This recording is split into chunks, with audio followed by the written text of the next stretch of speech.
السلام علیکم life changers. ہمارا آج کا ٹاپک ہے ٹک ٹاک۔ دوستو، اس ایپ کی بیماری میں دنیا بھر کے اکثر نوجوان ملوث ہیں۔ 2016 ستمبر کے مہینے میں ٹک ٹاک لانچ ہوا اور اس ٹک ٹاک کو 2 سال کے اندر اتنی شہرت حاصل ہوئی جتنی گزشتہ سالوں میں فیس بک کو بھی شہرت حاصل نہیں ہوئی۔ صرف 2 سال میں 500 ملین اس کے یوزر ہیں اور 150 ممالک کے لوگ اس کو استعمال کر رہے ہیں، اور اس ایپ کو لانچ کرنے کا مقصد صرف اور صرف اسلام اور مسلمانوں کو نشانہ بنانا تھا۔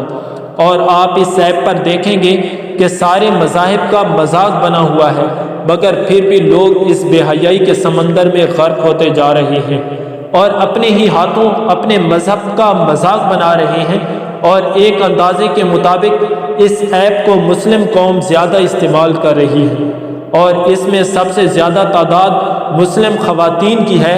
مسلم خواتین بن سنور کر ایسے برہنہ کپڑے پہن کر سامنے آتی ہیں جس کا مذہب اسلام میں دور دور تک شائبہ بھی نہیں پایا جاتا، اور دشمنان اسلام یہی چاہتے ہیں کہ قوم مسلم کو ننگا اور برہنہ کیا جائے اور ان کو اسلامی تعلیم سے ہٹا کر انہیں گیمز، لوڈو، فیس بک اور واٹس ایپ اور بے حیائی والے ٹک ٹاک پر لگا دیا جائے تاکہ وہ اپنا قیمتی وقت اس میں برباد کریں۔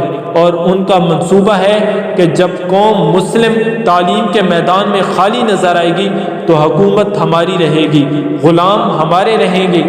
حضور صلی اللہ علیہ وسلم کا ارشاد ہے کہ اعمال صالح میں جلدی کرو قبل اس کے کہ وہ فتنے ظاہر ہو جائیں جو تاریک رات کے ٹکڑوں کی مانند ہوں گے، اور ان فتنوں کا اثر ہوگا کہ آدمی صبح کو ایمان کی حالت میں اٹھے گا اور شام کو کافر بن جائے گا، اور شام کو مومن ہوگا تو صبح کو کفر کی حالت میں اٹھے گا، نیز اپنے دین و مذہب کو دنیا کی تھوڑی سی متاع کے عوض بیچ ڈالے گا۔ دوستو، آج ہمارا بچہ نیٹ کے استعمال کو جانتا ہے۔ نیٹ کے استعمال سے جتنا فائدہ اٹھانا چاہیے اس سے کئی گنا زیادہ انٹرنیٹ کا غلط استعمال ہو رہا ہے۔ آج ہماری مسلم خواتین گھر میں رہ کر وہ کام کرتی ہیں جو عورتیں بازار میں بھی نہیں کرتی۔ آج بنت ہوا ننگا ناچ رہی ہیں اور ابن آدم اپنی حوث بجھانے کے لیے چسکیاں لے کر دیکھ رہا ہے۔ اسلام نے عورت کو ایک نظام دیا جس میں اس کی بھلائی چھپی ہوئی ہے۔ اسلام میں عورت کی حفاظت کی خاطر اسے مسجد میں جانے سے روک دیا، اذان اور اقامت سے روک دیا، حج کے دوران اونچی آواز میں تلبیح کہنے سے روک دیا تاکہ ان کی آواز غیر محرموں سے محفوظ رہے اور دل میں ملال پیدا نہ ہو۔ لیکن جب اسی مذہب کے نوجوان لڑکے لڑکیاں ٹک ٹاک پر ناچ رہی ہوں تو امت مسلمہ کی بربادی اسی میں مضمر ہے۔ اور ٹک ٹاک کی بیماری میں صرف لڑکیاں ہی نہیں بلکہ بچہ اس کا دیوانہ ہے، اور لڑکیوں کے ساتھ اپنا ویڈیو بنا کر لوگوں میں شیئر کرتے ہیں اور اسی گناہ کے کام میں لذت محسوس کرتے ہیں۔ بلکہ ان لوگوں کے بھی چہرے سامنے آتے ہیں جو والدین ہیں، بڑے ہیں، دین کے جاننے والے ہیں۔ جب ہمارے رہبر اور رہنما ایسے کاموں میں لگ جائیں تو سمجھ لینا کہ قوم تنزلی کا شکار ہو چکی ہے۔ رہنماؤں کو تو چاہیے کہ وہ اس کے خلاف لوگوں کو ہدایت فرمائیں، مگر اب تو ڈاکٹر ہی بیمار ہونے لگے ہیں تو قوم مسلم کا علاج کیسے ہوگا؟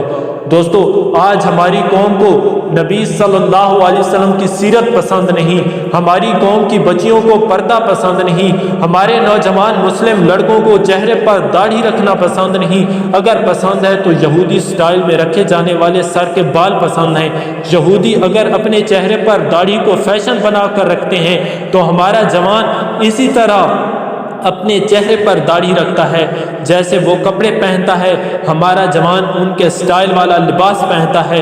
ہماری بچیوں کو نقاب پسند نہیں، وہ نقاب پردوں کو دقیانوسی خیال کرتے ہیں۔ اگر یہودی لڑکیاں تنگ و چست لباس پہنتی ہیں تو ہماری بچیاں اسی طرح کا لباس خرید کر پہنتی ہیں، مردوں کی طرح لباس اور بال رکھتی ہیں۔ یہ سب قیامت کی نشانیاں ہیں جو وجود میں آ رہی ہیں۔ جو ان بے حیائیوں سے بچ گیا وہ امن پا گیا۔ اپنے گھر والوں کی حفاظت کیجیے اور سیرت مصطفیٰ صلی اللہ علیہ وسلم پر چلنے کا عادی بنا دیجیے۔ انشاءاللہ کبھی کوئی مصیبت و پریشانی کا سامنا نہ کرنا پڑے گا۔ دوستو فطرت انسانی، اللہ تعالیٰ نے انسان کو جس فطرت اور ساخت اور صلاحیت پر پیدا کیا وہ اصلی فطرت کبھی بدل نہیں سکتی، جس کو فطرت اسلام کہا جاتا ہے۔ اگر وہ حق کو سمجھنا اور قبول کرنا چاہے ضرور کر سکتے ہیں، اس لیے کہ ہر ایک کی فطرت میں اللہ تعالیٰ نے تخم ہدایت ڈال رکھا ہے۔ اگر گرد و پیش کے ہاں وہ ماحول خراب اثرات سے متاثر نہ ہو اور اس کو اصلی طبیعت اور اصلی ساخت پر چھوڑ دیا جائے تو یقیناً دین حق کو اختیار کر سکتا ہے اور کسی دوسری طرف متوجہ نہ ہوگا۔ اور صحیح حدیث پاک میں تصریح ہے کہ ہر بچہ فطرت اسلام پر پیدا ہوتا ہے، اس کے بعد ماں باپ اسے یہودی اور نصرانی اور مجوسی وغیرہ بنا دیتے ہیں۔ دوستو گناہوں سے کیسے بچیں؟ اللہ تعالیٰ نے انسان کے اندر دو مادے پیدا کیے، نیکی کا مادہ، گناہ کا مادہ۔ جب انسان نیکی کا ارادہ کرتا ہے تو ایک نیکی لکھی جاتی ہے، جب گناہ کرتا ہے تو اللہ کے عذاب میں مبتلا ہو جاتا ہے۔ جب ہم دنیا کے حالات کا معائنہ کریں گے تو ایک چیز ہمارے سامنے روز روشن کی طرح واضح ہوتی ہے کہ دنیا کے حالات روز افزوں بد سے بدتر ہوتے جا رہے ہیں۔ ہمارے نوجوانوں کو لذت اسی میں محسوس ہوتی ہے اور لذت کے پیچھے اپنی آخرت کو کھو بیٹھتے ہیں۔ یاد رکھیں کہ ایک دن ختم ہو جائے گی لیکن گناہ باقی رہ جائے گا۔ نوجوانوں کی زندگی کا کھلواڑ بہت ساری چیزیں ہو سکتی ہیں، اسی میں سے ایک ملٹی میڈیا موبائل اور اس میں بے حیائی اور فحاشی والا ایپ ٹک ٹاک بھی ہے۔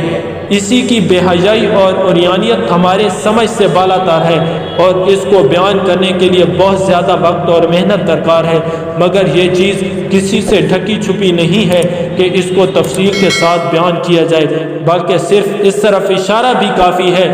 ہم دعا گو ہیں کہ اللہ تعالی ہم سب کو صراط مستقیم پر چلنے اور برائیوں سے بچنے کی توفیق عطا فرمائے۔